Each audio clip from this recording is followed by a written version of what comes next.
ये बच्चा अपनी माँ का बाल काट के उसको प्रेस करके अपने लिए सुंदर सा बैग बनाता है। बैग बन के देखिए एकदम कूद रहा है। उसकी माँ जगती है, अपना सर देख के चिल्लाती है जोर से। बच्चे को बहुत डांट के घर से बाहर निकाल देती है।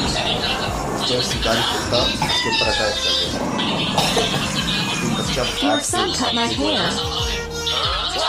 वापस कहीं आ जाता है। पापा भाग के जा रहा है, डॉगी को मार के अपने बच्चे को बचा लिया। Mom, I'm sorry.